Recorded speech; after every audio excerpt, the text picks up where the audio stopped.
I'm back. Eu sempre falo isso, né? Eu sempre falo que eu estou de volta. Mas é verdade, né? Eu estou de volta com mais um novo episódio de Chocolate História. Tum, tum, tum, tum. Tá com os tambores. Papum. Pessoas! Como vocês estão? Vocês estão bem? Eu estou bem. Estou mais animada hoje, graças a Deus. Por isso estou aqui gravando, graças a Deus. Muito feliz, graças a Deus por estar aqui. Então vamos lá, boa tarde, boa noite, bom dia! Nossa senhora, parece até que eu ganhei na loteria. Estou animada que eu tô. Então, se vocês estiverem escutando o cachorro latir, é porque ele tá tirando com a minha cara. Então, people, hoje eu vim falar sobre algo diferente, mas não tanto diferente, assim. Porque, assim, eu ainda tô falando sobre medieval, né? É uma coisa muito louca, cara. Eu saí de medieval, né, na faculdade, eu não faço mais as paradas sobre medieval, só que meu podcast sobre história é basicamente medieval. Confesso que vou entrar com outras coisas sim, porque eu gosto de falar sobre tudo em história, mas, cara, não tem como, eu realmente amo muito medieval. É muito lindo. E hoje, né, eu vou explicar o motivo desse episódio, e aí depois eu vou falar o chocolate, pra depois a gente começar a falar o episódio, blá blá blá, essas paradas. O episódio de hoje é sobre a monarquia francesa, mais especificadamente sobre os merovingios. É uma coisa nova aqui, né? Eu geralmente falo sobre monarquia inglesa, e hoje eu tô trazendo a monarquia francesa, e mais do que isso, a monarquia francesa do início lá. Eu ia falando isso medieval, mas eu vou refazer. Do fim do Império Romano, lá do século V, onde ela, né, uma monarquia franca, onde não existia ainda nem França. Então, assim, é algo bem mais antigo do que, por exemplo, os Plantagenetas. É um medievo muito mais entranhado, informação, vamos colocar assim. E por que eu também estou trazendo isso? Tem alguns motivos historiográficos, mas tem o principal motivo, eu diria que é pessoal / sentimental / animado / saudade. Essa semana eu pude confirmar, na real semana passada, mas essa semana que eu pude experimentar um pouco o gostinho disso, eu pude confirmar que eu formei na faculdade. Ainda falta colar grau, né, pegar o diploma, essas coisas todas, mas a minha monografia foi aprovada. Isso, aí eu, né, comprei uma pasta para colocar todos os papéis desse último período que veio aí acontecendo e tal. Eu tenho 9 pastas, especificamente, de cada período, né, eu não fiz os 8, eu fiz 9 períodos. E aí eu olhei para a primeira, no caso, né, a primeira pasta, falei, cara, meu primeiro período, 2015... é muito tempo. Tipo, é muito tempo. E aí eu bateu uma saudade, mas não uma saudade de voltar pra lá, mas assim, uma saudade de, cara, como era bom conhecer tudo aquilo, né? Estudar, conhecer história, né? Assim, de bravar novos caminhos, como eu desbravei em história nessa faculdade, onde eu fui muito feliz com todos esses conteúdos de verdade, gente. Eu amei muito fazer faculdade de história. Nossa, eu não me arrependo nem por um segundo de ter feito história. Eu tô com vontade de chorar, confesso. Que foi muito... Nossa senhora, parece que eu vou chorar de verdade. Real, assim, tá saindo lágrima do olho. Nossa. Pra mim foi muito verdadeiro, foi muito bom ter vivido história. Eu não digo a faculdade em si, porque foi muito traumatizante. Não foi a melhor faculdade que alguém poderia ter feito. Mas, em termos de conteúdo, do que eu tava estudando, nossa, meu peito só se enche de amor e de orgulho, de alegria por ter feito isso, sabe? Olha, eu posso... Tem muita gente que fala, nossa, pediu pra ser professor, né? Pra ser desempregado, pra ganhar pouco. Mas, cara, o que eu ganhei de conhecimento, de experiência, de tudo que eu tenho hoje por causa dessa faculdade, nossa senhora, cara, não tem como eu descrever pra vocês. Cara, eu amo muito, muito. Enfim... Então eu vou ficar falando sobre isso o tempo todo. É por isso que eu resolvi fazer o episódio de hoje. Como se fosse uma homenagem ao meu primeiro período. Porque a gente vai falar sobre os merovingios. E no meu primeiro período eu fiz um trabalho. Eu tive que ler o livro.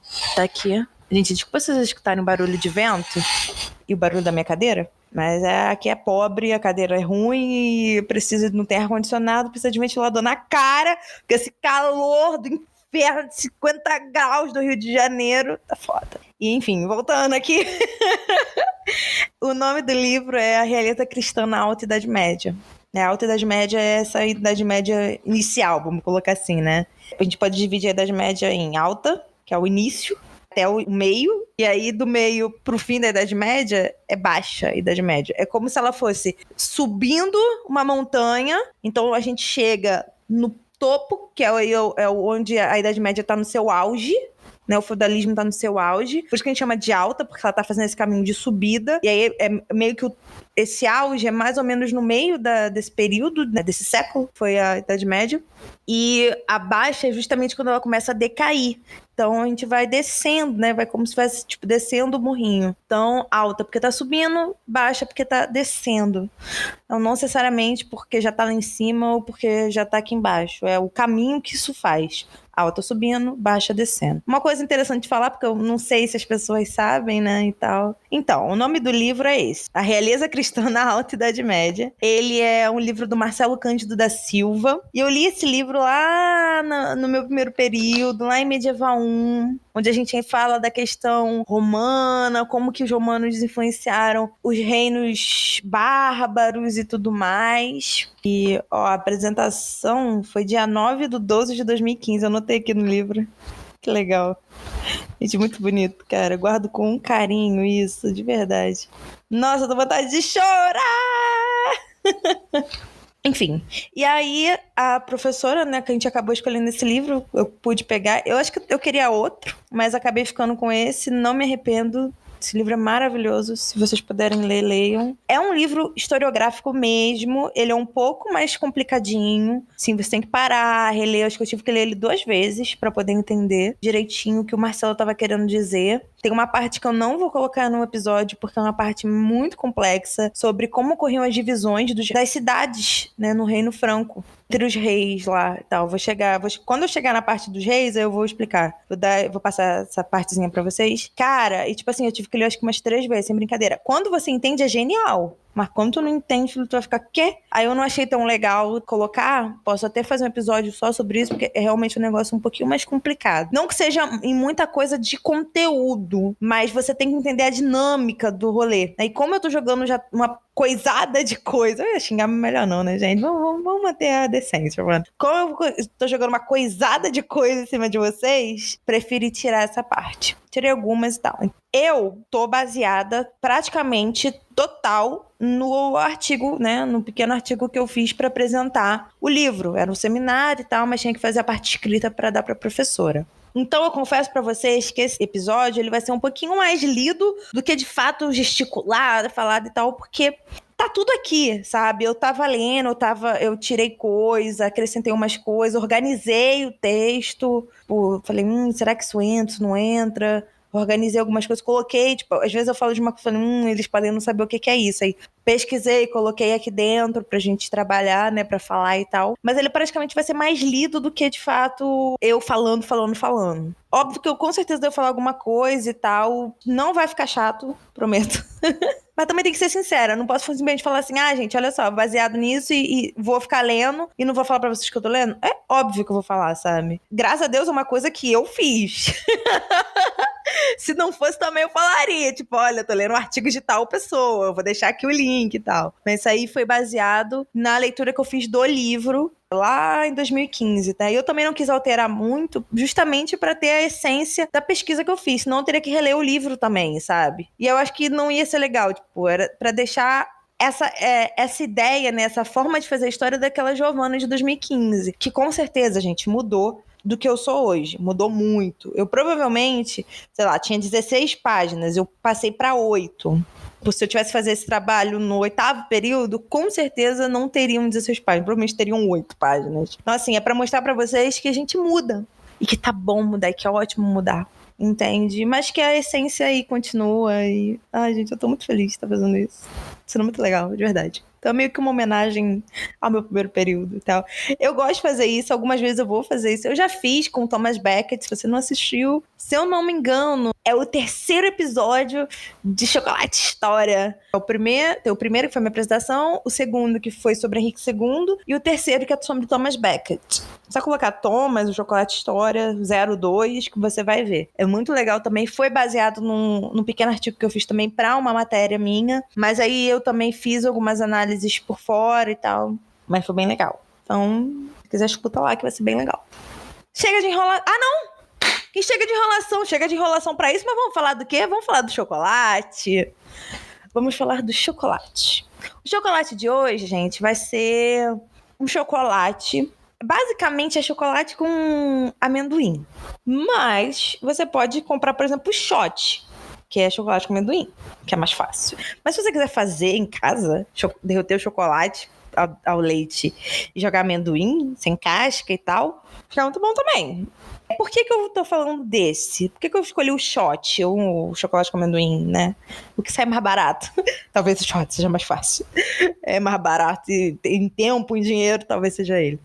Porque eu quis a ideia também de buscar algo que era meu preferido no passado. E o shot sempre foi por muitos anos mesmo, talvez até 2014, 2015, estourando 2016, mas acho que já não. Acho que não. Acho que foi até 2015 também. O shot foi meu chocolate preferido da vida. Da vida. Depois foi o Twix, que já vai entrar aqui em algum momento. E hoje é o Ferrero Rocher total. Sempre foi, sempre será. E tem um Kit Kat também, briga com ele ali na veia. Mas então, aí eu escolhi o shot justamente por causa dessa pegada, de ser algo que foi meu preferido por muitos anos no passado e que hoje já não é mais. Porém, não deixa de ser algo que eu ame. Não estou falando que a realeza francesa foi algo que foi preferido e hoje não é mais. Não. Mas é muito da ideia de que, tipo, o meu primeiro período foi algo que, putz, eu amei muito fazer e tal, e que hoje só é mesmo meu primeiro período. Mas o carinho, o amor que eu sinto por aquilo, pela experiência que eu tive, por aquilo que significou e que viveu comigo, ainda tá ali. E o shot é a mesma coisa. É por isso que eu escolhi o chocolate de hoje sendo o shot. Eu também queria pedir desculpa por não estar sendo tão frequente nos episódios de história. Mas eu levo muito em consideração a ideia de que para fazer um episódio de história, eu tenho que pesquisar, eu tenho que fazer uma coisa com conteúdo e tudo mais. Se eu não tenho tempo para fazer algo decente, com conteúdo legal, por que eu vou fazer algo nas coxas? Eu não sou uma pessoa de fazer as coisas nas coxas, gente. Então, assim, não esperem isso de mim. Por que eu ainda não fiz o episódio do Eduardo III? Porque eu sinto que ainda não tá bom. Enquanto eu achar que não tá bom, não vai sair. Simples assim, gente. Eu sou chata. Mesmo com história, sabe? Então, eu busco o melhor. Óbvio que eu dou aquilo que eu posso dar. Mas se eu sei que eu posso dar aquilo e eu ainda não cheguei naquilo, então eu vou esperar e vou conseguir ir devagar. E é isso que eu faço principalmente com os episódios de história. Eu vou muito devagar, eu vou com muita calma. Até porque isso aqui é uma paixão pra mim. Se eu passar a não ver isso com paixão, eu não vou entregar um conteúdo bom pra vocês. Não é isso que eu quero. Eu não sei quem me escuta, sabe? Eu não sei se são algumas pessoas, ou se é uma pessoa, ou se são duas pessoas, tirando meu namorado, meu irmão, sabe? Eu não sei. Só que eu sei a verdade pra mim. E a verdade pra mim é que isso aqui é importante. Isso aqui tem que ser verdadeiro e com conteúdo. E se a Giovana não está sentindo que vai acontecer isso, a Giovana prefere não postar. Não fazer, entendeu? Eu tô começando a tratar um problema de saúde, dei entrada com os remédios e tudo tranquilo, tipo, nada demais. Só que mudou um pouco a minha rotina. Então, assim, até você se adaptar, isso requer um esforço psíquico e físico muito grande, sabe? Então, assim, é difícil. Mas eu, em momento nenhum, vou deixar de postar. Só que eu também não quero postar algo ruim. Então, às vezes, uma semana não vai ter. Às vezes, vai ficar 2 semanas sem postar. Mas, às vezes, eu vou aparecer aqui feliz da vida e vou fazer um episódio de 1 hora. Pô, feliz da vida. Se Deus quiser, se eu arrumar um emprego, porque eu não posso ficar desempregada, eu preciso, né, sobreviver. Aí, quando eu, sei lá, for dar aula de tal coisa, eu posso trazer pra cá também, assim, sucessivamente. Eu tô sendo sincera, porque eu sei que, às vezes, não vem um episódio na semana. Às vezes, sei lá, a pessoa clica e fala, pô, não veio hoje, só veio episódio dos Bradley, por exemplo, que as cartas já acabaram, né? E tal, pô, querer um de história. Eu realmente entendo que eu ficaria frustrada também, só que eu quero entregar uma coisa boa para você que tá me escutando. Eu quero que você escute isso e comece a olhar tal assunto de uma outra forma. Se sinta se sinta enriquecido com isso. Não simplesmente, escutei por escutar, entendeu? Então, acho que depois desse texto, a gente pode dar início, né, ao nosso episódio de Chocolate História. Só mais uma coisa, gente. Se vocês quiserem falar comigo, darem sugestões de episódios que vocês querem ver aqui. Gi, fala sobre Marquês de Pombal. Aí eu faço uma semana, estudo Marquês de Pombal, posto. Não problema nenhum. Mandem mensagem pra mim no meu Instagram, Elizabeth Margot _. Ou vai no Facebook, Elizabeth Margot. O Elizabeth é com TH no final. E o Margot é com T mudo no fim também. Margot. Entendeu? É com T mudo. Tipo francês mesmo. Bem chique ela, só que não. Então é isso. Vamos começar um novo episódio de Chocolate História. Gente, uma coisa que eu aprendi em seminário, em trabalho sobre livros, baseado em alguma obra de alguém, é que tem que falar um pouquinho dessa pessoa. Então eu vou falar um pouquinho de quem é Marcelo Cândido da Silva. Voltando a falar o título do livro, A Realeza Cristã na Alta Idade Média. É do Marcelo, óbvio. Ele é um professor na área de História Medieval da USP, é graduado em História pela Universidade Federal de Minas Gerais. Ele é mestre em História pela Universidade Federal de Minas Gerais, doutor em História Medieval pela Université Lumière Lyon, com pós-doutorado na Université de Paris, no Panthéon de Sorbonne. Tá, Panthéon de Sorbonne. É muito chique pra mim. E na École de Hautes Études en Sciences Sociales. Ele é membro associado da Sociedade de Historiadores Medievais e ele é membro associado do Laboratório do Medievo Ocidental de Paris, além de ser coordenador do Laboratório de Estudos Medievais e da Rede Luso-Brasileira de Estudos Medievais. Esse textinho aqui que eu falei para vocês, ele foi retirado do Lattes do próprio historiador, tá? Do próprio Marcelo. Eu peguei de lá, porque nada melhor do que você falar da fonte buscando a própria fonte. Então, óbvio que a gente procurou o próprio resumo dele para falar dele. A grande questão, né, desse artigo, né, do seminário que eu fiz, é buscar mostrar o que o Marcelo Cândido faz dentro do livro com relação à realeza cristã na Alta Idade Média, mais especificamente no Reino da França, ou seja, no Reino Francório. Eita, falou latim aqui. Dentro da Alta Idade Média. Ele quer ver como que essa realeza cristã vai se legitimar dentro desse reino. Ele vai analisar a questão política, religiosa do reino juntas. Como, Giovana? Como que ele vai fazer isso? Através de relatos, por exemplo, do Tours, Gregório de Tours, que foi um bispo que escreveu relatos, né, sobre os reis merovingios, mais especificamente, ele viveu nessa época. Vai procurar em livros, em documentos, aí seja documentos episcopais, do Império Romano, do Reino Franco e tudo mais. E ele vai buscar, por fim, onde que essa realeza vai se fundamentar. Quando a gente diz fundamentação, é fundamentação ideológica, tá? Não é fundamentação de ideia, tipo, onde ela vai ficar e tal. Não, é ideológica. Agora vamos falar especificamente sobre a realeza que a gente está trabalhando aqui, né? A dinastia que a gente está trabalhando aqui. Que é ninguém mais, ninguém menos que os merovingios. Eles foram uma dinastia franca, ok? A gente chama de franca porque não existia França naquela época. E também porque a ideia de França, ela não existia. Então, assim, o que ele prefere fazer é chamar o reino de Reino Franco para unir, dar um conjunto comum, né, que é a identidade étnica, a essas pessoas, para a gente poder entender o que está acontecendo ali. Porque essas pessoas em si, elas não se viam como francos. Não existe, tipo, um povo específico franco. Mas para você e várias pessoas do mundo contemporâneo e moderno entendermos, é mais fácil fazer isso. E aí, né, agora falando de questão territorial mesmo, né? Falou da questão étnica, né? Porque é Reino Franco. E a questão territorial, onde que eles estavam territorialmente, né? O território deles, onde estava. É basicamente a antiga Gália. A gente sabe onde é a Gália, né, atual. É basicamente antiga, é um pouco mais para cima, um pouco menor, um pouco mais fina. Que é onde aí ele abre, né? A gente abre esse parênteses que tenta situar você de forma atual, dizendo o seguinte: é onde estão localizados atualmente a França, a Bélgica e uma parte da Alemanha e da Suíça. Essa era a antiga Gália. Então, tecnicamente, o Reino Franco ele pegava toda essa área. O cara que morava na parte da Alemanha se identificava como franco? Não necessariamente, entende? É isso que eu tô querendo dizer. Mas a gente vai chamar de francos porque tem uma identidade étnica e também uma territorialidade compatível.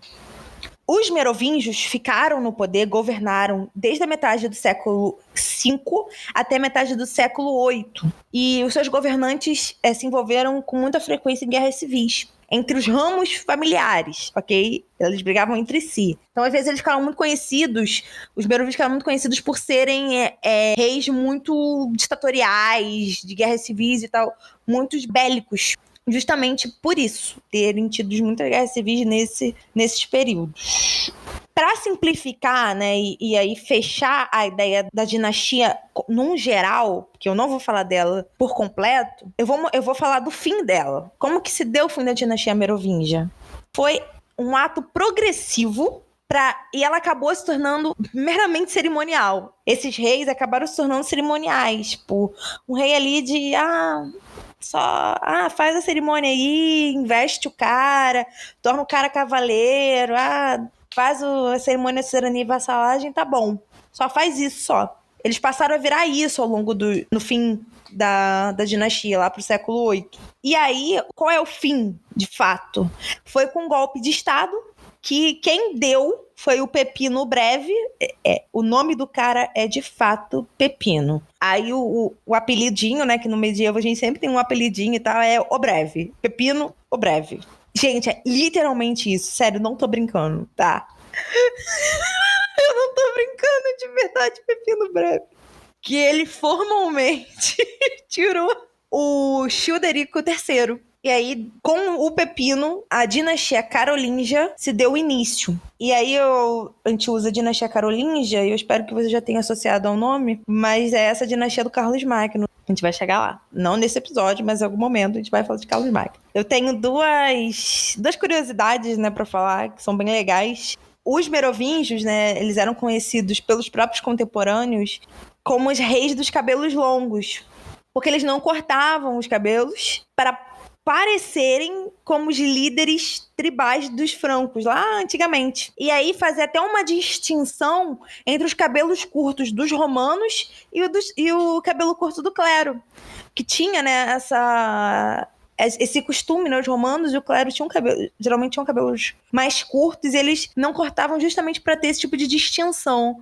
Eu achei muito legal. Eu falei, gente, tá aí uma coisa muito interessante. E a ideia, né, do termo merovingio vem do latim medieval, que é merovings, que significa filhos de Meroveu.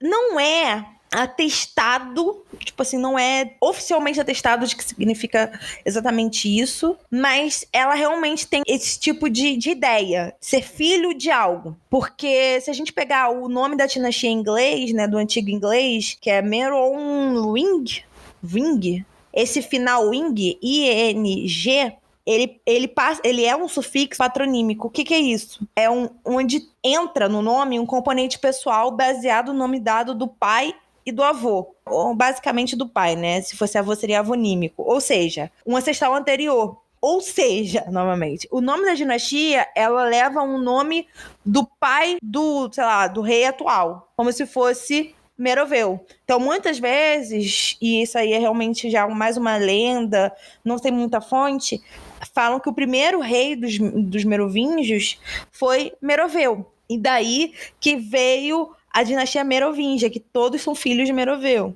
Aí eu dou até um exemplo em inglês, que Johnson é John, que é o nome, e o prefixo é de son, que é de filho de John. Espero que tenha ficado coerente assim, pra vocês, confesso. É meio complicado, porque aí a gente entra em questões de latim medieval e de inglês antigo. E trabalhar com inglês antigo, olha, é difícil. Quando eu ia fazer minha monografia, eu ia trabalhar com um documento que era no inglês medieval, né? Putz de grila, olha. Talvez tenha sido um dos motivos pra eu ter saído de medieval, que o negócio é tenso. Não é impossível de ler, mas é tenso. Aí vamos lá. O primeiro rei merovingio conhecido, de fato, foi o Childerico I. Ele é o pai de Clovis. O Clovis I, como você quiser chamar, foi um dos reis mais importantes da história francesa. Um dos personagens mais importantes, uma das pessoas mais importantes da história francesa, tá? Ele foi ter uma maior proeminência dentro da historiografia francesa a partir do século XIX. Começaram a prestar mais atenção nele e no que ele fez. Mas, cara, foi muito importante para a estruturação da monarquia francesa, dentro dos moldes que ela seguiu com os carolinhos e depois com os bourbons, o absolutismo e babá. A ideia de que a questão da nação francesa, da própria monarquia francesa, né, do francês, é que ele venha sempre atrelado com o cristianismo romano. E o Clovis, ele vai fazer isso, porque ele é o primeiro rei francês, franco, que vai ser católico, que vai ser batizado. Então, assim, ele vai ser convertido ao catolicismo e a partir disso, a partir do seu batismo, vai gerar um catolicismo francês e vai dar base para a formação da França, esse catolicismo que ele vai criar, que ele vai, junto com a eclésia, vai ser construído dentro da França. Mas aí eu também tenho que trazer para vocês que tudo que a gente vai falar sobre Clovis e tudo mais é uma interpretação, é algo baseado em fontes não da época dele. Não tem muita coisa escrita na época dele, sobre ele, principalmente. Então, assim, o Tours, por exemplo, Gregório de Tours, que é um bispo, né, que vai falar muito, vai escrever muito sobre os merovingios, ele não viveu na época do Clovis, mas vai ser o cara que mais escreveu sobre os merovingios e sobre Clovis. Então, vamos ter cuidado, já falei isso várias vezes em outros episódios, no que a gente tá lendo. Porque tratar as coisas com absolutismo, né, com a ideia de que tudo é verdade, o que ele escreveu é verdade, não. Ele escreveu para um propósito, ele escreveu com uma ideia na cabeça, com uma interpretação. E se você não questiona, você não tem a ideia de que aquilo ali é parcial, é uma verdade parcial, você acaba se perdendo dentro da sua própria verdade. Que aí tudo que você vai escutar é verdade. Clovis é quem inicia a expansão dos francos. É ele que vai ir para a batalha, vai buscar essa legitimação em todo o território franco. E tá cheio de problema. E, por exemplo, né, eu dar um exemplo aqui que é até bem importante, que é uma batalha que ele trava contra o Sayagrus, que foi um alto funcionário romano que tinha como cidade-sede a cidade de Soissons, isso aí. Aí eu mostro pra vocês, é um alto funcionário romano. Esse cara vai se rebelar contra o Clovis, falando que é rei. Não, eu sou rei e você, não quero nem saber de você. E aí eu mostro pra você a falta de unificação do território. Mesmo com Clovis virando rei, mesmo com tudo.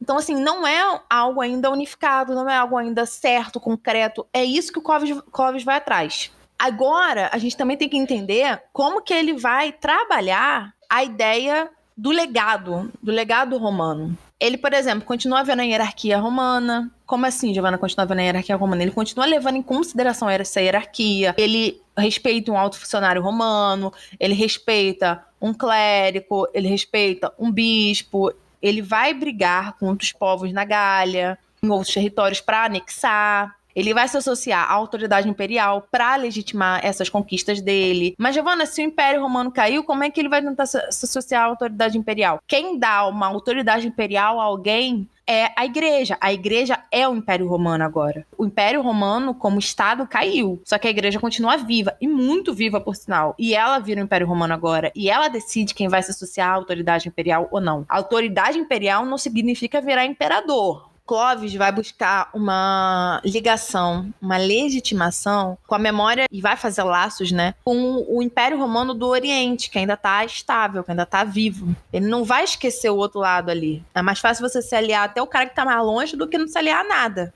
O imperador bizantino, que é do Oriente, reconheceu Clovis como rei. Aí eu viro e falo, isso não valia muita coisa para os romanos. Real não valia. Quem é esse rei franco? É porra nenhuma. Mas isso valia muita coisa para os próprios francos, para os povos que estavam ali sob o comando do Clovis. Porque dava uma legitimidade para o governo do cara naquele território dele e garantia até uma unidade. Porque ele fala, agora eu tenho o aval e tenho a bênção desse cara que é maior do que eu, e vocês estão vendo que eu tô sendo gerida aqui por Deus, pela igreja, e eu tenho o poder de quê? De unir todo mundo e de seguir com todo mundo pra vida. Ele não vai romper com o Império Romano em si, com o legado, com a memória, com os costumes. Ele não rompe. A ideia é que ele vai unir isso ao que ele tem, a vida dele franca.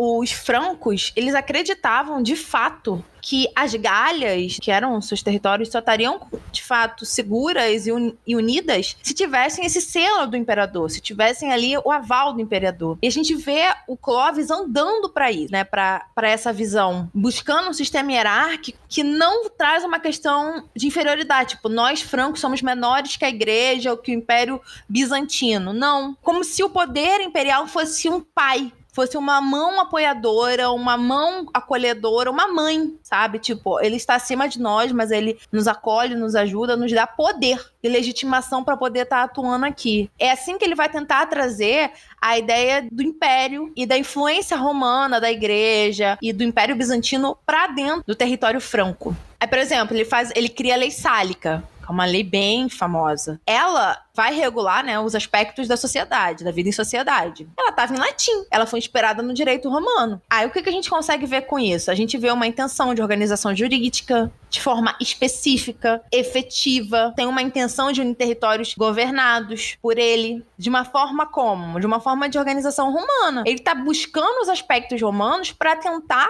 unir isso aos aspectos francos para subir ao poder de uma forma mais legitimadora, mais forte e poderosa. A Lei Sálica, ela foi criada no século V, logo assim que ele sobe ao poder. Depois, quem vai trabalhar bem mais ela é o Carlos Magno. Ela vai falar de crime, ela vai falar de imposto, falar de calúnia, estabelecer indenização, punição. Ela vai excluir a ação feminina. A questão da linhagem feminina dos reis, tipo, você só é a linhagem do homem, né? O rei, o filho mais velho, e aí segue. Só é mulher quando não tem pra onde escapar, que aí não tem mais herdeiro, vira mulher. Então, é da Lei Sálica. E quem faz isso? Clovis. Ele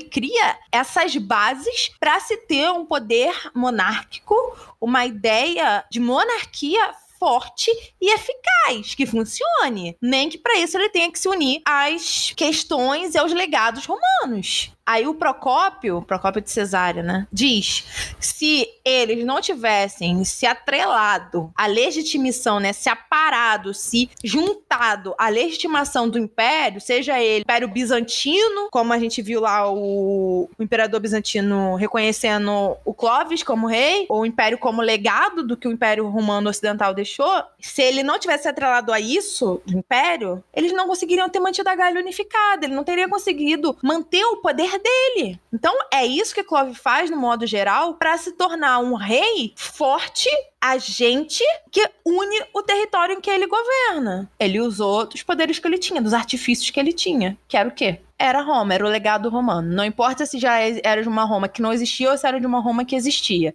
Não importa se era de uma Roma religiosa ou se não era de uma Roma não religiosa. Ele ia usar o legado que poderia ajudá-lo a ficar no poder. E ele usou. A gente viu que ele usou. A gente chega no ponto central do reinado de Clovis e do legado de Clovis e do projeto de Clovis e de qualquer coisa que você queira chamar de Clovis, que é a cerimônia de Tours. Ela vai ser a última e a maior filiação e legitimação de Clovis dentro da hierarquia romana, dentro desse legado romano, dentro dessa associação romana.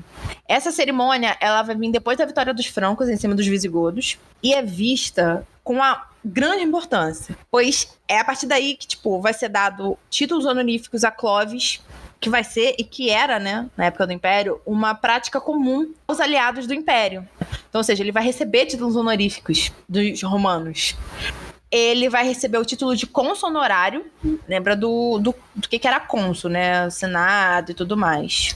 Aí a gente vai pegar o Gregório de Tours novamente, que ele vai falar assim, que Clovis vai ser chamado de Augusto, sendo que Augusto é uma palavra que a gente usa pro imperador. Aí eu viro pra vocês e falo assim, olha, a gente não pode levar essa palavra ao significado literal do rolê que tinha no Império Romano, mas sim como algo simbólico, algo que vai demonstrar a progressão, o avanço do Clovis no sistema hierárquico do Império.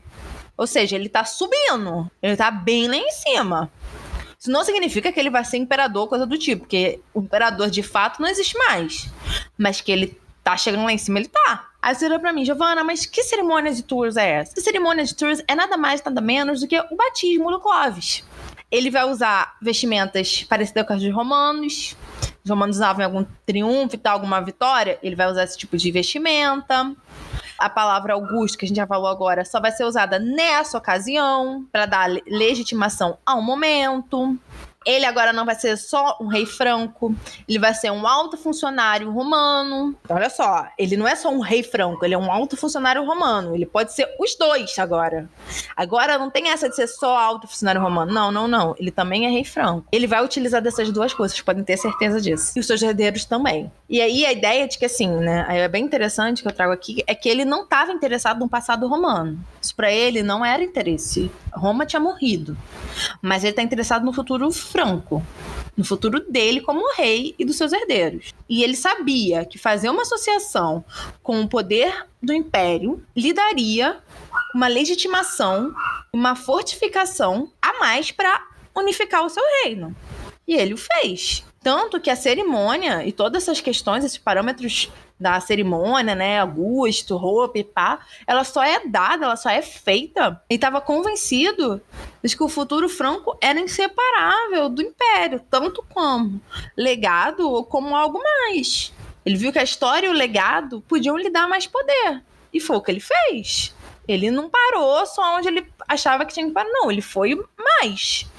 O Clovis foi o primeiro a governar diversos grupos francos em um único reino. O cara unificou todo mundo. Eles usam a importância do império para se legitimar. Eles não usam só a questão do forte poder militar, como ela é tão conhecida, a dinastia Merovingia. Eles usam essa ideia, essa legitimação para garantir essa unificação.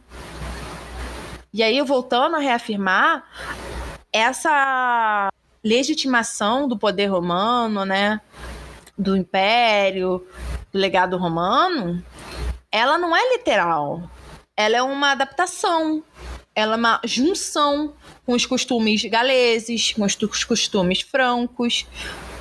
Não é algo full HD. Tipo, é isso aqui, pronto. Não. É uma adaptação. Tanto que a gente pode chamar eles de galo-romanos.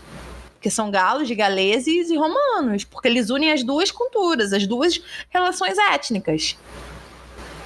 Aí, falando mais especificamente sobre o batismo do Clovis, um dos pontos mais importantes para o batismo do Clovis é a Batalha de Tobiac. O Tours, o Gregório de Tours, faz uma analogia com o Constantino, o rei que se converteu, o imperador que se converteu. Porque ele também se converteu depois de uma batalha decisiva. E o Clovis, ele traz essa Batalha de Tobiac como a batalha decisiva que Constantino viveu. Passou e que Clovis passou também. Ou seja, ele começa a fazer uma analogia entre Constantino e Clovis. Traz também a rainha Clotilde, que é a esposa do Clovis, como um fator importante na conversão do marido. E ela vai ter o papel de Helena, que Helena era mãe de Constantino e era católica. E sempre estava ali rezando pro filho, para virar católico. E a Clotilde, ela tem o mesmo papel. Ela já era católica, ela já era convertida e ela sempre tentava convencer o marido a virar católico. Isso não é uma analogia feita, tipo, de forma ampla. Tipo, várias pessoas fazem, vários autores fazem. Não. Mas o Tours, por ser alguém que descreveu praticamente toda a dinastia Merovingia, ele tenta fazer esse tipo de relação. E como a gente está trabalhando justamente essa realeza cristã romana na Alta Idade Média, é interessante trazer essa relação que ele trouxe. Como eu disse antes, só para terminar, o Clovis se torna realmente o primeiro rei ocidental a se tornar católico. Ele sempre vai ser o primeiro rei ocidental a se tornar católico, isso é fato. Fora até das fronteiras do Reino Franco, tá? A associação de Clovis com Constantino não é algo só visto pelos eclesiásticos, tá? Ao longo do próprio reinado do Clovis, ele se dá essa ideia, coloca essa própria ideia na própria imagem de ter essa continuidade com o governo do imperador romano Constantino. criando aí, isso até vai virar um argumento do próprio governo dele mais tarde, tipo, eu sou o legado de igual o Constantino, né, o legado de Constantino, né, eu tomo essa atitude porque o imperador Constantino tomou, e assim sucessivamente. O batismo do Clovis, ela gerou uma oficialização na relação da igreja com o reino franco e deu mais peso ao poder do rei. Aí agora, com relação à autoridade real dentro dos assuntos eclesiásticos, o Clovis, ele vai tomar uma postura que vai ser seguida pelos herdeiros dele, de intromissão da realeza dentro dos assuntos internos da igreja. Ou seja, a monarquia vai se intrometer nos assuntos da igreja. A gente já estudou Henrique II e Thomas Becket. Então, eu vou só deixar esse parênteses aqui. Se vocês estão escutando esses episódios, vai lá escutar. O que aconteceu? Isso gerou 2 grupos de diferentes ideias, seguiam diferentes ideias, diferentes conceitos e objetivos dentro dessa situação. A realeza, que vai vir e vai seguir a vertente constantiniana, que dizia o seguinte, gente, presta bem atenção nisso, que o episcopado devia ficar sob tutela real. Quando eu digo episcopado, eu tô falando do episcopado francês, né, franco. Não tô falando do episcopado lá da Itália, romano, do alto clero, não. Falando do episcopado lá na França, que nem a França ainda. Esse episcopado, né, essa eclésia, vai falar assim, olha só, a gente não quer isso, não. Vai seguir uma visão gelasiana, que é uma visão baseada no Papa Gelásio I, tem como preceito de que o episcopado devia ficar separado do poder real. Ou seja, tinha um lado da eclésia que falava a gente tinha que estar separado de vocês, né? E a realeza falava, não, vocês têm que estar junto de mim para poder ver vocês e mandar em vocês. O primeiro concílio de Orleans, que foi feito em 511, foi convocado por Clovis, condenou o arianismo. Aí vira pra mim e fala, Giovana, o que é o arianismo? Giovana, tá. O arianismo foi uma visão cristã que se difundiu muito pela Europa, sério, muito, vocês têm noção. Mas que foi perseguida por vários reinos, então ela acabou perdendo muita força, porque foi perseguida em massa, assim. Então ela acabou se perdendo. Ela foi sustentada pelos seguidores de Ário, que foi um presbítero cristão da Alexandria, lá nos primeiros tempos da igreja primitiva, que esse Ário, né, e seus seguidores, negavam a existência da consubstancialidade. Saiu, a palavra é difícil. Entre Jesus e Deus Pai. Ou seja, eles negavam que Cristo já era um ser pré-existente e criado. Eles negavam isso. Para eles, Jesus seria subordinado a Deus, Pai, e só existia Deus. E Jesus era seu filho e não o próprio Deus. Ou seja, aquele negócio da Santíssima Trindade, que todos são os três e três são os todos são iguais, não existiria para ele. E Jesus era filho de Deus, mas só era filho. E só. E também ele afirmava que Deus seria um grande e eterno mistério, oculto em si mesmo, e que nenhuma criatura conseguiria revelá-lo, visto que ele, Deus, não pode revelar a si mesmo. Ou seja, o arianismo era esse tipo de filosofia, né? Esse tipo de visão cristã. Isso era realmente, ganhou muita força. Se vocês quiserem, eu faço um episódio só sobre isso, porque é muito interessante, real. Ganhou muita força na Europa. E o Clovis, como já tinha feito também aliança com a Igreja Católica, queria acabar com isso, porque isso vai tudo contra o que a Igreja Católica diz. Então, vamos perseguir e condenar o arianismo. E assim, os outros reinos foram fazendo a mesma coisa. Ele também regulou as relações com a igreja, dentro desse concílio de Orleans. E aí a gente mostra com essas 2 questões principais, né? Que essa é a prova de que a visão constantiniana venceu dentro do cenário ali. Quando eu disse que tinha 2 grupos, então, ela sobressaiu. O encontro, ele passou a depender da autoridade real. E aí, automaticamente consagrou esse tipo de relação, né? Onde o rei tem o poder superior que a eclésia. Ou seja, ele não deu um equilíbrio entre a realeza, né, vista com o rei, e a eclésia. Não, a eclésia era subordinada ao rei, no caso, a Clovis. Aí o rei Franco, né, os seus herdeiros e tal, vai ter um papel muito parecido com o do imperador cristão mesmo, tá? Que é convocar concílio, discussão, nomear bispo. O Clovis se colocou como chefe único da Igreja Franca. Teve a criação de um estatuto oficial, como Constantino fez. Mas aí, a realeza, a gente abre um parênteses, ela não teve um comprometimento com a questão da evangelização. Ele fez todas essas questões, mas, tipo assim... Ou seja, vou refazer a frase. Ele focou muito nas questões institucionais, mas ele não focou na questão da evangelização. E o que mais chamava a igreja, dentro de tudo, era a evangelização, porque quanto mais fés eles conseguiam, mais forte eles ficavam. E o Clovis não foi tão assim. Isso é uma coisa que eles não gostaram, os bispos não gostavam. E aí, né, quando a gente coloca, né, quando a gente vê essa relação rei, sucessor legítimo da autoridade imperial, com o poder eclesiástico maior, né, do que os eclesiásticos e tal, essa visão, né, desse rei, desse legado, ela sai do plano simbólico, hierárquico, e vai dar um poder muito grande de autoridade dentro da Igreja Franca, pro rei, entende? Ele vai ter esse poder muito grande. Agora eu vou chegar naquela parte até que eu falei que eu ia falar pra vocês mais ou menos como era a divisão das cidades. Gente, desculpa se foi muito barulho na minha cadeira. Eu tenho que comprar uma cadeira nova. Ah, tá ferrada, que situação aqui. Vamos lá. Após a morte do Clovis, o reino foi dividido entre os 4 filhos dele, entre o Clodário I, o Tildeberto I, o Teoderico I e o Clodomiro. O que acontece? Essa tradição, né, da divisão do reino entre os herdeiros vai continuar durante toda a dinastia merovingia, durante todo o século seguinte e tudo mais. E é uma instabilidade de sucessão clara. Quando você tem um rei e você divide o reino, você divide esse reino para 4 filhos, isso gera instabilidade, mas era uma característica muito forte dos merovingios e foi feita até o fim. Então nós temos esses 4 reis, esses 4 filhos de Clovis, que vão reinar independente um do outro. Clodário vai reinar na área dele, o Childeberto vai reinar na área dele, o Teoderico na área dele, o Clodomiro na área dele. Eles são independentes. Aí você olha pra mim assim, tá, mas como é que vai ser dividida a França, né? No caso, o Reino Franco vai ser dividido por 4. Foi a parte que eu comentei no início, que eu tirei, porque ela não é dividida de forma territorial, nem de forma de identificação étnica, por assim dizer. Ela é dividida por causa do fisco. Então, assim, às vezes vai ter cidade, por exemplo, a cidade de Lyon, dando um exemplo esdrúxulo, né? Não sei nem se isso existe de verdade. Eu sei que a cidade existe, mas assim, não falo nem que esse exemplo que eu tô dando existe. A cidade de Lyon, que é do Clotário, fica dentro do reino do Teoderico. Pô, mas por que é porque a divisão foi feita com base no fisco. É um negócio muito louco que realmente não dava pra eu colocar aqui.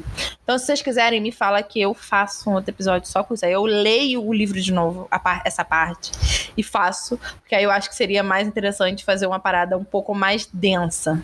Porque o negócio é muito legal, confesso. Mas que é difícil, que é difícil, Então, esses herdeiros, eles vão sofrer depreciações, assim, até hoje, vão ser tidos como os bárbaros, como os caras que saíram na porrada, papapá, que eram sanguinários. Mas, tipo, não necessariamente, sabe? Eles foram consolidar as medidas do pai.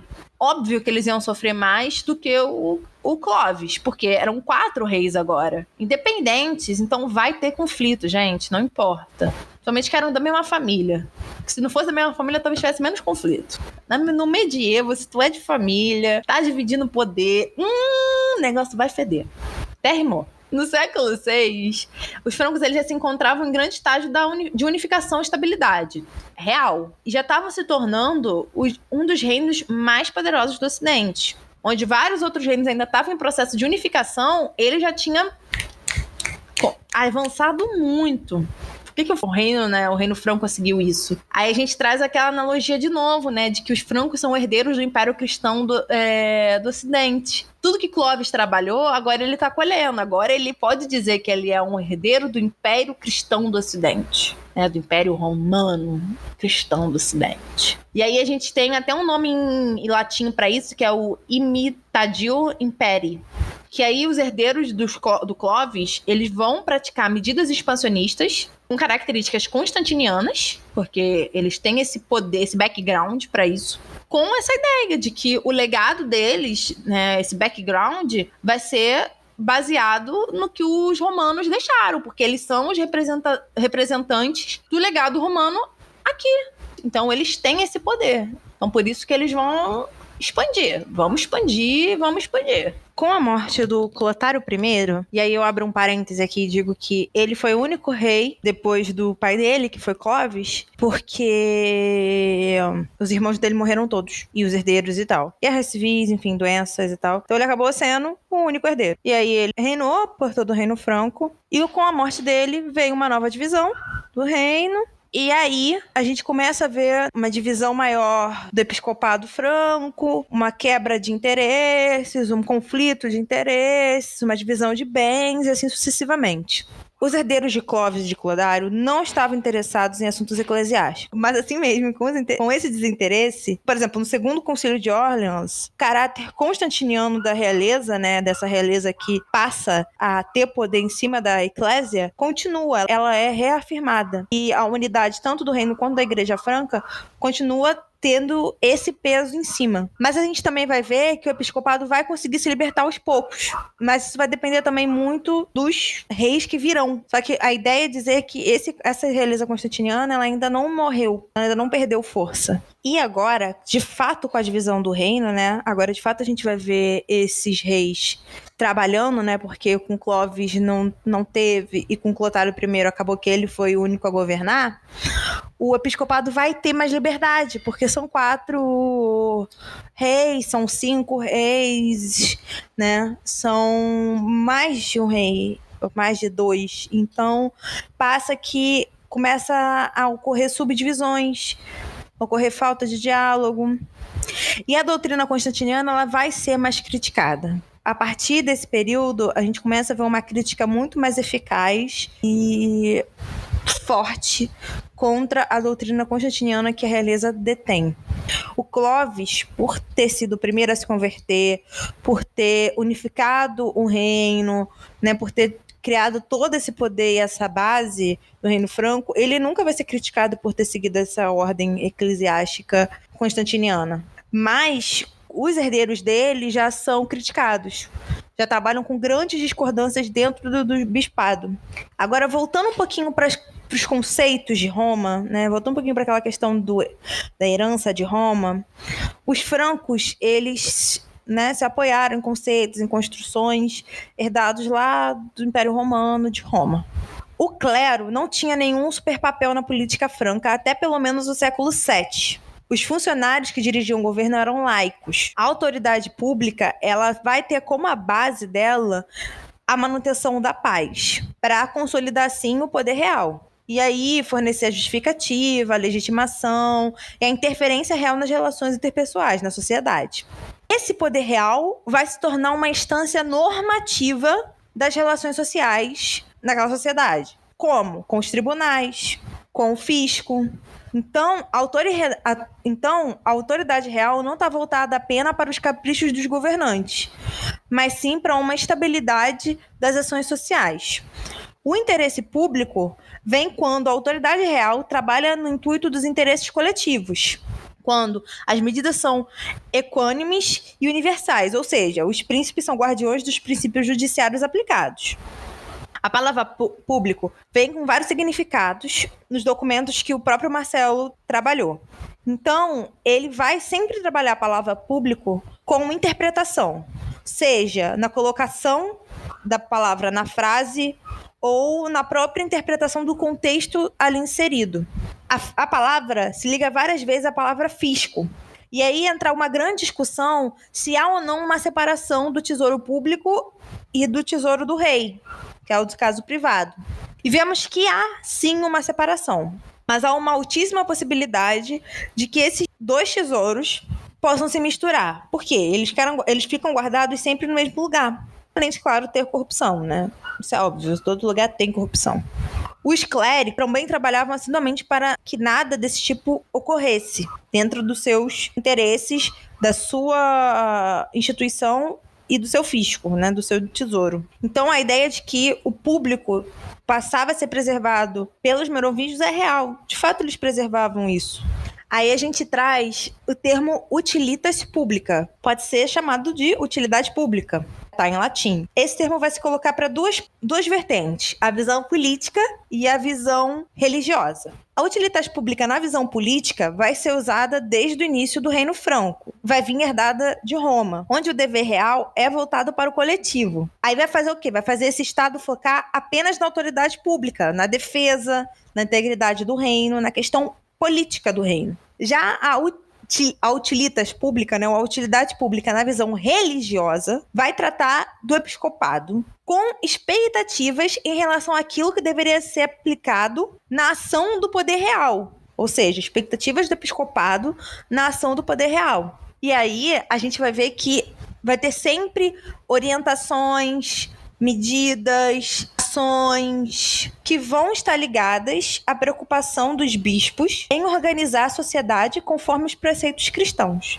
Então nós temos esses dois tipos de utilitas públicas. A gente vai entender o porquê que eu estou falando disso. A monarquia franca existia, pelo menos até metade do século VI, sem ter como base o interesse privado do rei, e vinha com o intuito de manter a paz em qualquer área da sociedade, em todos os seus territórios, paz civil ou equilíbrio do reino. Isso aí, tanto faz. Mas não tinha como foco uma questão cristã, né? Como eu falei lá em cima, eles não queriam evangelizar, mas isso vai mudar. O Quinto Concílio de Paris foi a maior reunião conciliar do período merovingio, não somente do ponto de vista quantitativo, mas também na razão dos tópicos discutidos no encontro. Então foi um concílio muito importante, tanto de forma quantitativa como de forma qualitativa. Gente, eram assim meses, anos. Começou em 614 e podia terminar em 616. A Eclésia pretendia corrigir as falhas na hierarquia eclesiásticas aparecidas durante as guerras civis, lá com a morte de Clotário I, né, com a divisão dos filhos dele lá.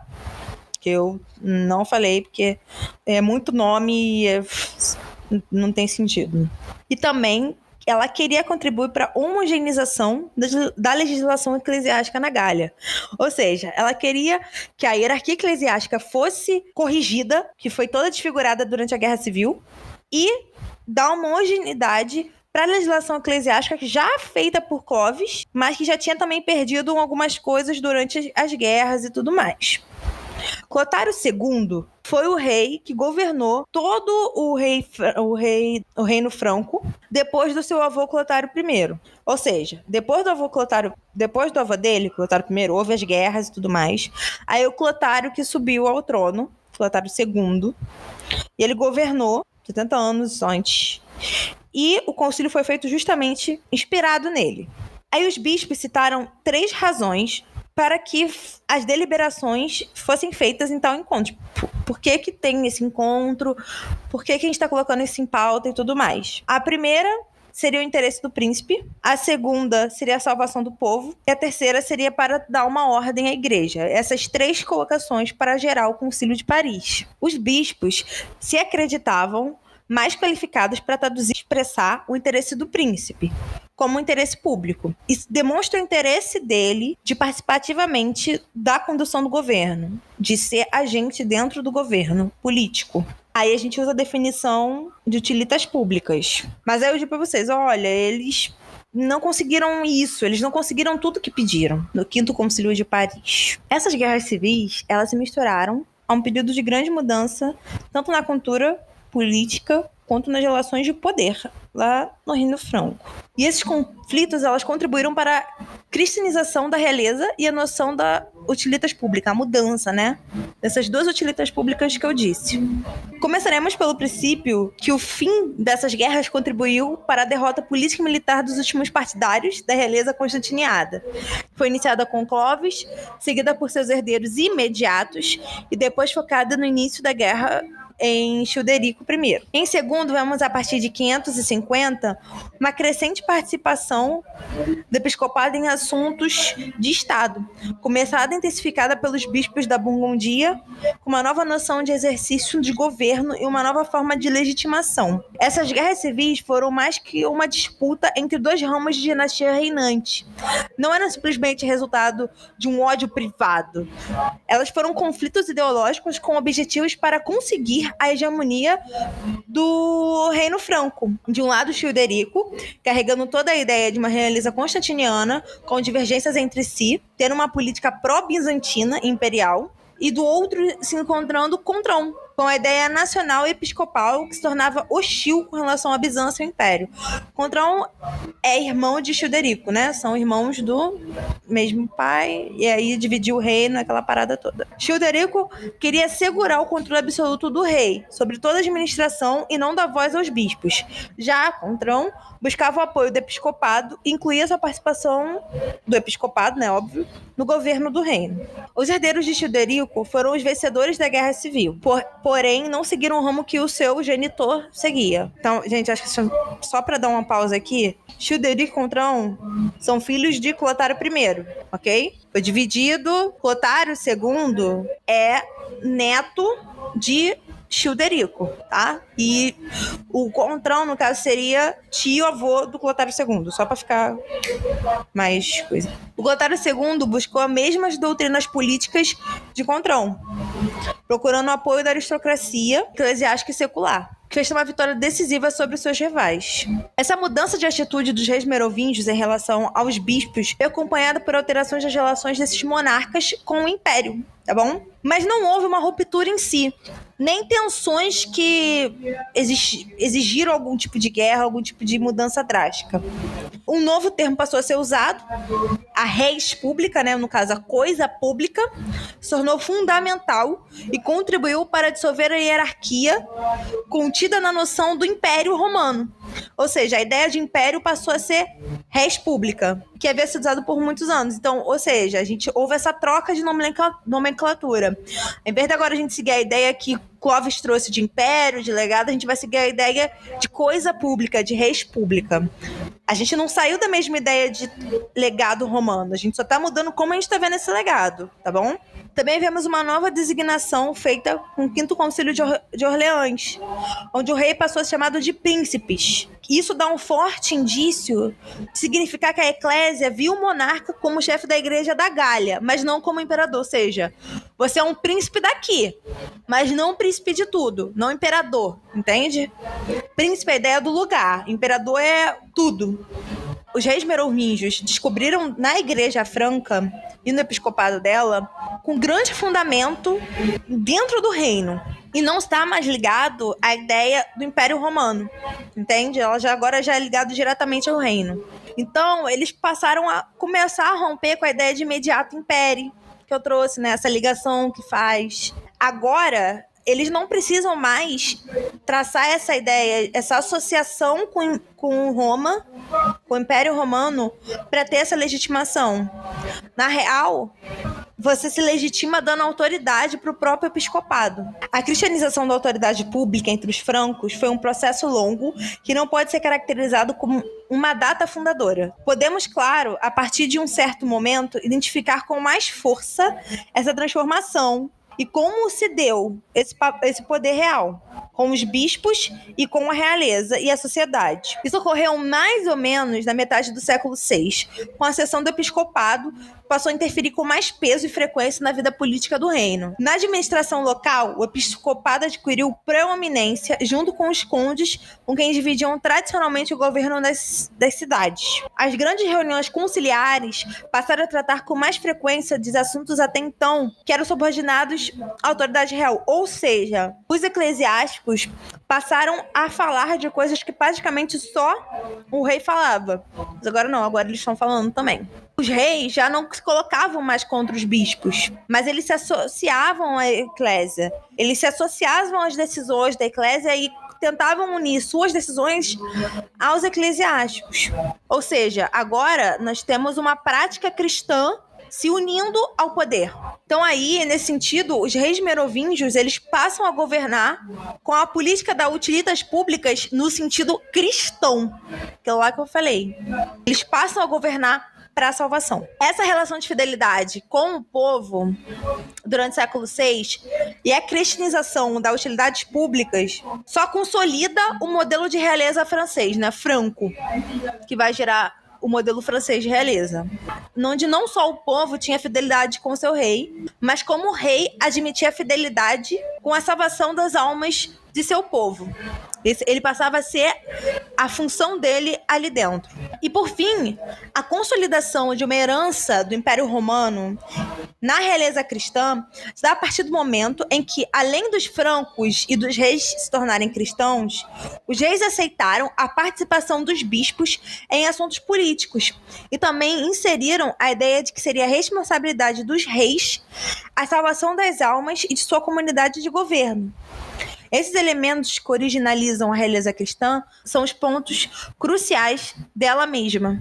Então, gente, chegamos ao fim desse episódio longo, denso, cheio de coisa, cheio de informação. Espero que vocês não tenham ficado perdidos, pelo amor de Deus. E se ficarem, me desculpa, escuta de novo, pelo amor de Deus. Não tem como explicar de outra forma do essa. Gente, de verdade, eu realmente espero que vocês tenham gostado. É denso, é difícil, é complicado, é estranho você ir escutando esse tipo de assunto, que você nunca escutou na vida, até do papel da própria igreja, né, como instituição, e jogar uma porrada de coisa assim, é muita coisa. Então, se você não conseguiu entender de primeira, escuta uma segunda vez depois com mais calma, eu acho que vale um pouco a pena. Talvez seja um dos episódios mais densos que eu já fiz, em termos de informação e de complexidade, para entender o tipo de sociedade e de como se dá, né, essa parte da história. Mas é uma parte que eu gosto muito. Eu acho muito interessante como a gente consegue ver como que Clovis conseguiu formar, basear, dar poder, justificar toda a monarquia, com base no legado do Império Romano. E depois, após o Clotário I, a gente consegue ver que os herdeiros dele não poderiam seguir a ideia que Clovis seguiu, que não daria certo.